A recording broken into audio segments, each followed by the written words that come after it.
ओम शांति। 17 नवंबर 2025 की मुरली है। मुख्य रूप से बाबा ने कहा, याद रखना चाहिए कि धन दिए धन ना खूटे। इसलिए रात दिन नींद का भी त्याग कर ज्ञान धन का दान करते रहना है, थकना नहीं है। लेकिन अगर खुद में कोई अवगुण होगा तो सर्विस करने का भी उमंग नहीं आ सकता है। आगे कहा, घर घर में जाकर बाप का पैगाम देना है। सर्विस करने का प्रण करो। सर्विस के लिए कोई भी बहाना मत दो। किसी भी बात की फिक्रात नहीं करनी है। गुप्त खुशी में रहना है। किसी भी देहधारी को याद नहीं करना है। एक बाप की याद में रहना है। अब सुनते हैं महावाक्यों को विस्तार से। बाबा ने कहा, मीठे बच्चे, यह पुरुषोत्तम संगम युग है। पुरानी दुनिया बदल अब नई बन रही है। तुम्हें अब पुरुषार्थ कर उत्तम देव पद पाना है। प्रश्न है, सर्विसेबल बच्चों की बुद्धि में कौन सी बात सदैव याद रहती है? उत्तर, उन्हें याद रहता कि धन दिए धन ना खूटे। इसलिए वो रात दिन नींद का भी त्याग कर ज्ञान धन का दान करते रहते हैं, थकते नहीं। लेकिन अगर खुद में कोई अवगुण होगा तो सर्विस करने का भी उमंग नहीं आ सकता है। ओम शांति।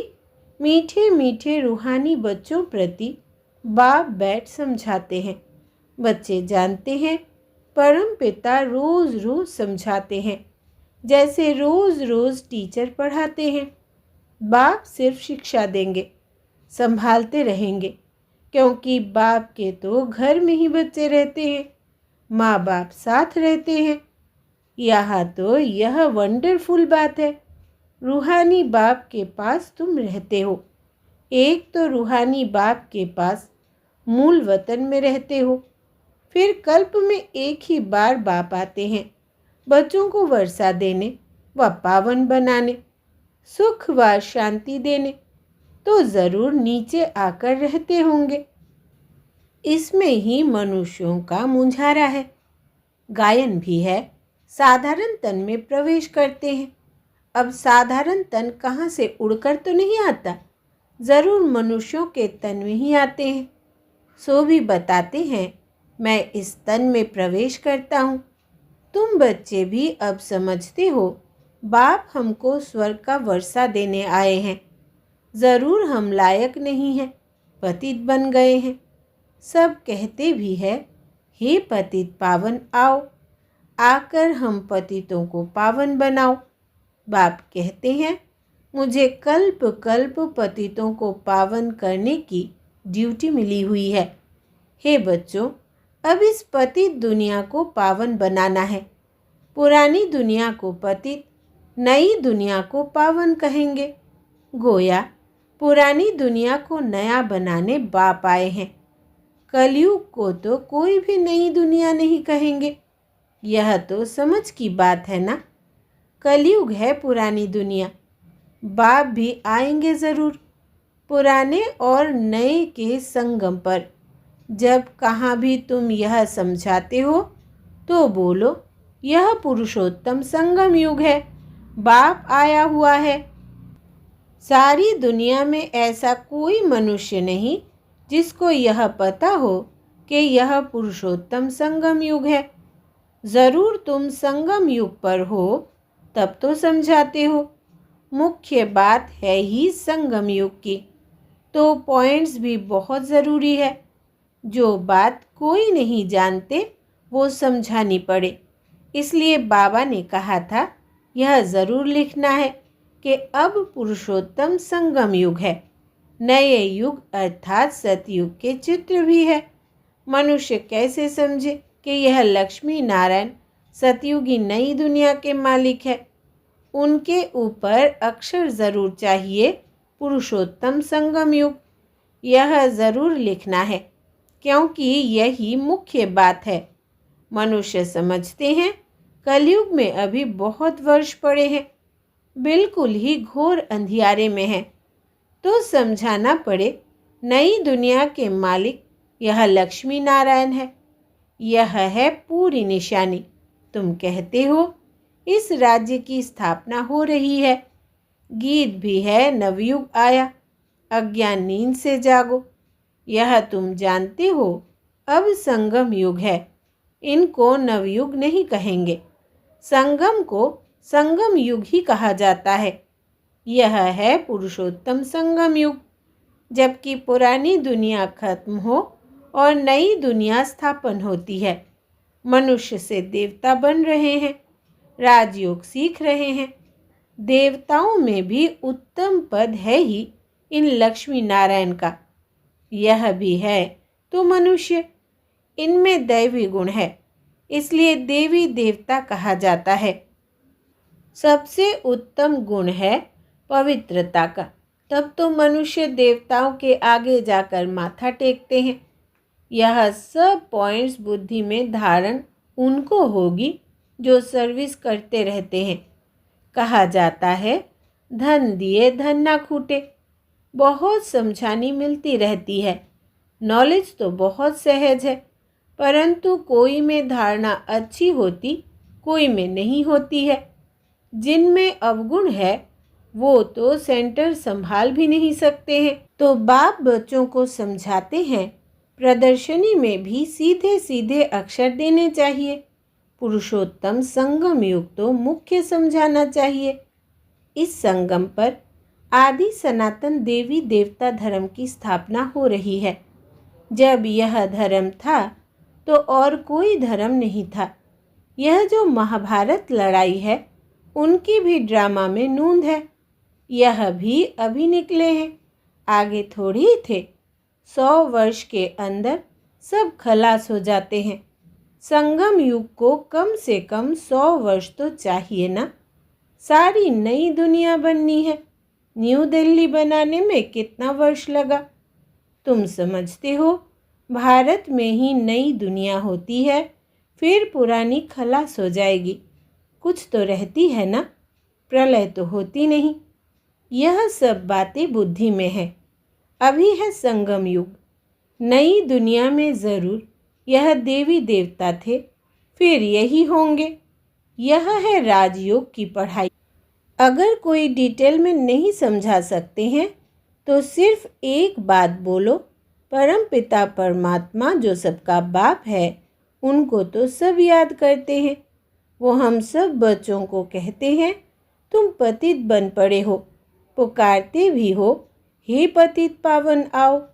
बरोबर कलयुग में है पतित, सतयुग में पावन होते हैं।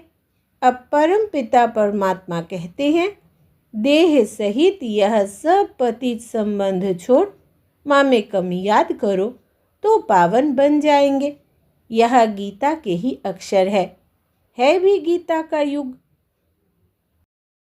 गीता संगम युग पर ही गाई हुई थी, जबकि विनाश हुआ था। बाप ने राजयोग सिखाया था, राजाई स्थापन हुई थी, फिर ज़रूर होगी। यह सब रूहानी बाप समझाते हैं ना। चलो इस तन में ना आए और कोई में भी आए, समझानी तो बाप की ही है ना। हम इनका तो नाम लेते नहीं हैं, हम तो सिर्फ बतलाते हैं। बाप कहते हैं मुझे याद करो तो तुम पावन बन और मेरे पास चले आएंगे। कितना सहज है। सिर्फ मुझे याद करो और 84 के चक्र का ज्ञान बुद्धि में हो। जो धारणा करेगा वो चक्रवर्ती राजा बनेगा। यह मैसेज तो सब धर्म वालों के लिए है। घर तो सबको जाना है, हम भी घर का ही रास्ता बताते हैं। पादरी आदि कोई भी हो, तुम उनको बाप का संदेश दे सकते हो। तुमको खुशी का बहुत पारा चढ़ना चाहिए। परम पिता परमात्मा कहते हैं माँ में कम याद करो तो तुम्हारे विकर्म विनाश होंगे। सबको यही याद कराओ। बाप का पैगाम सुनाना ही नंबर 1 सर्विस है।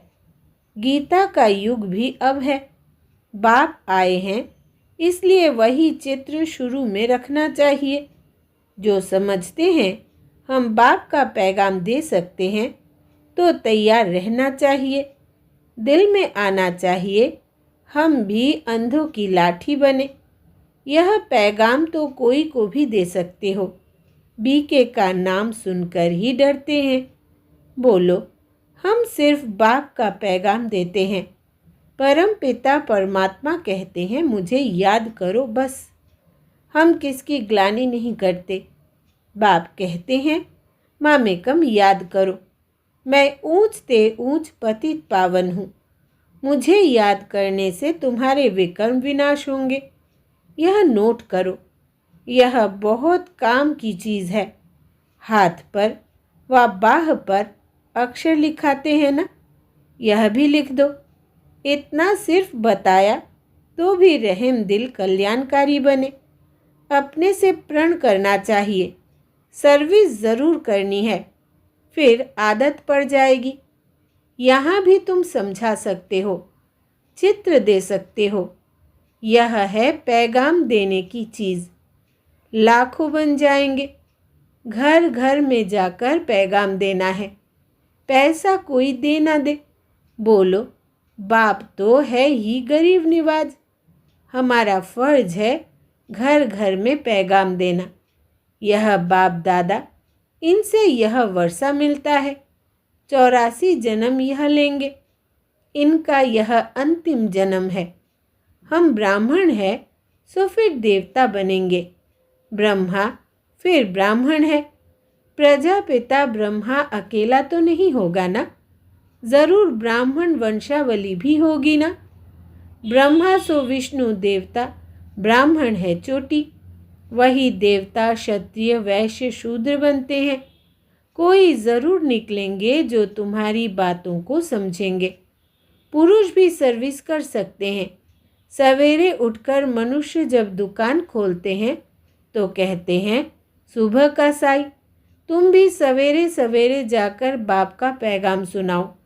बोलो, तुम्हारा धंधा बहुत अच्छा होगा।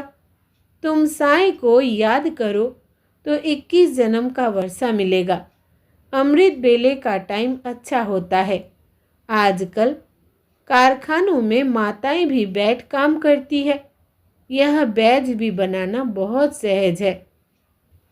तुम बच्चों को तो रात दिन सर्विस में लग जाना चाहिए। नींद हराम कर देनी चाहिए। बाप का परिचय मिलने से मनुष्य धन के बन जाते हैं। तुम किसको भी पैगाम दे सकते हो। तुम्हारा ज्ञान तो बहुत ऊंचा है। बोलो, हम तो एक को याद करते हैं। क्राइस्ट की आत्मा भी उनका बच्चा थी। आत्माएं तो सब उनके बच्चे हैं। वही गॉड फादर कहते हैं कि और कोई भी देहधारियों को मत याद करो। तुम अपने को आत्मा समझ माँ में कम याद करो तो विकर्म विनाश हो जाएंगे, मेरे पास आ जाएंगे। मनुष्य पुरुषार्थ करते ही है घर जाने के लिए, परंतु जाता कोई भी नहीं। देखा जाता है बच्चे अभी बहुत ठंडे हैं, इतनी मेहनत पहुंचती नहीं, बहाना करते रहते हैं। इसमें बहुत सहन भी करना पड़ता है। धर्म स्थापक को कितना सहन करना पड़ता है। क्राइस्ट के लिए भी कहते हैं उनको क्रॉस पर चढ़ाया। तुम्हारा काम है सबको संदेश देना। उसके लिए युक्तियाँ बाबा बताते रहते हैं। कोई सर्विस नहीं करते हैं तो बाबा समझते हैं धारणा नहीं है। बाबा राय देते हैं कैसे पैगाम दो। ट्रेन में भी तुम यह पैगाम देते रहो। तुम जानते हो हम स्वर्ग में जाते हैं, कोई शांति धाम में भी जाएंगे ना। रास्ता तो तुम ही बता सकते हो। तुम ब्राह्मणों को ही जाना चाहिए। है तो बहुत, ब्राह्मणों को कहा तो रखेंगे ना। ब्राह्मण देवता क्षत्रिय प्रजापिता ब्रह्मा की औलाद तो ज़रूर होंगे ना। आदि में है ही ब्राह्मण। तुम ब्राह्मण हो ऊंचे ते ऊंच। वो ब्राह्मण है कुख वंशावली। ब्राह्मण तो ज़रूर चाहिए ना, नहीं तो प्रजापिता ब्रह्मा के बच्चे ब्राह्मण कहाँ गए। ब्राह्मणों को तुम बैठ समझाओ। तो वो झट समझ जाएंगे। बोलो, तुम भी ब्राह्मण हो, हम भी अपने को ब्राह्मण कहलाते हैं। अब बताओ, तुम्हारा धर्म स्थापन करने वाला कौन?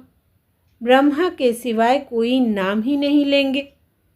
तुम ट्रायल कर देखो। ब्राह्मणों के भी बहुत बड़े बड़े कुल होते हैं। पुजारी ब्राह्मण तो ढेर है। अजमेर में ढेर बच्चे जाते हैं। कभी कोई ने समाचार नहीं दिया कि हम ब्राह्मणों से मिले। उनसे पूछा, तुम्हारा धर्म स्थापन करने वाला कौन? ब्राह्मण धर्म किसने स्थापन किया? तुमको तो मालूम है। सच्चे ब्राह्मण कौन है? तुम बहुतों का कल्याण कर सकते हो। यात्राओं पर भक्त ही जाते हैं। यह चित्र तो बहुत अच्छे हैं लक्ष्मी नारायण का। तुमको मालूम है जगदम्बा कौन है, लक्ष्मी कौन है? ऐसे ऐसे तुम नौकरों, भिलनियों आदि को भी समझा सकते हो। तुम्हारे बगैर तो कोई है नहीं जो इन्हों को सुनाए। बहुत रहमदिल बनना है। बोलो, तुम भी पावन बन पावन दुनिया में जा सकते हो। अपने को आत्मा समझो। शिव बाबा को याद करो। शौक बहुत होना चाहिए किसको भी रास्ता बताने का। जो खुद याद करते होंगे वही दूसरों को याद कराने का पुरुषार्थ करेंगे। बाप तो नहीं जाकर बात करेंगे। यह तो तुम बच्चों का काम है। गरीबों का भी कल्याण करना है। बेचारे बहुत सुखी हो जाएंगे। थोड़ा याद करने से प्रजा में भी आ जाएंगे। वो भी अच्छा है। यह धर्म तो बहुत सुख देने वाला है। दिन प्रतिदिन तुम्हारा आवाज़ ज़ोर से निकलेगा। सबको यही पैगाम देते रहो। अपने को आत्मा समझ बाप को याद करो। तुम मीठे मीठे बच्चे पद्मा पदम सौभाग्यशाली हो। जबकि महिमा सुनते हो तो समझते हो, फिर भी कोई बात की फिक्रात आदि क्यों रखनी चाहिए? यह है गुप्त ज्ञान, गुप्त खुशी। तुम हो इनकॉग्निटो वॉरियर्स। तुमको अननोन वॉरियर्स कहेंगे और कोई अननोन वॉरियर्स हो नहीं सकता। तुम्हारा दिलवाड़ा मंदिर पूरा यादगार है। दिल लेने वाले का परिवार है ना। महावीर, महावीरनी और उनकी औलाद, यह पूरा पूरा तीर्थ है। काशी से भी ऊंची जगह हुई। अच्छा, मीठे मीठे सिकिलधे बच्चों प्रति माता पिता बाप दादा का याद प्यार और गुड मॉर्निंग। रूहानी बाप की रूहानी बच्चों को नमस्ते। हम रूहानी बच्चों की रूहानी माता पिता बाप दादा को याद प्यार, गुड मॉर्निंग और नमस्ते बाबा नमस्ते। धारणा के लिए मुख्य सार। पहला, घर घर में जाकर बाप का पैगाम देना है। सर्विस करने का प्रण करो। सर्विस के लिए कोई भी बहाना मत दो। दूसरा, किसी भी बात की फिक्रात नहीं करनी है। गुप्त खुशी में रहना है। किसी भी देहधारी को याद नहीं करना है। एक बाप की याद में रहना है। वरदान है आज का, कल्याणकारी बाप और समय का हर सेकंड लाभ उठाने वाले निश्चय बुद्धि निश्चिंत भव। विस्तार है, जो भी दृश्य चल रहा है उसे त्रिकालदर्शी बनकर देखो। हिम्मत और उल्लास में रहे। स्वयं भी समर्थ आत्मा बनो और विश्व को भी समर्थ बनाओ। स्वयं के तूफानों में हिलो मत, अचल बनो। जो समय मिला है, साथ मिला है, अनेक प्रकार के खजाने मिल रहे हैं, उनसे संपत्तिवान और समर्थिवान बनो। सारे कल्प में ऐसे दिन फिर आने वाले नहीं हैं। इसलिए अपनी सब चिंताएं बाप को देकर निश्चय बुद्धि बन सदा निश्चिंत रहो। कल्याणकारी बाप और समय का हर सेकंड लाभ उठाओ।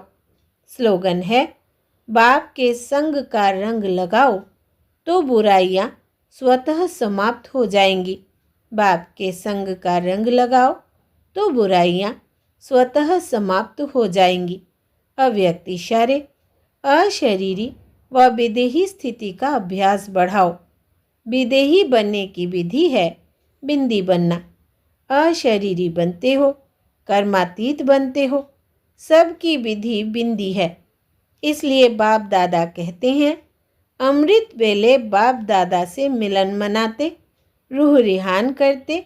जब कार्य में आते हो तो पहले 3 बिंदियों का तिलक मस्तक पर लगाओ और चेक करो, किसी भी कारण से यह स्मृति का तिलक मिट तो नहीं जाता है। अविनाशी अमिट तिलक रहे। अच्छा, ओम शांति।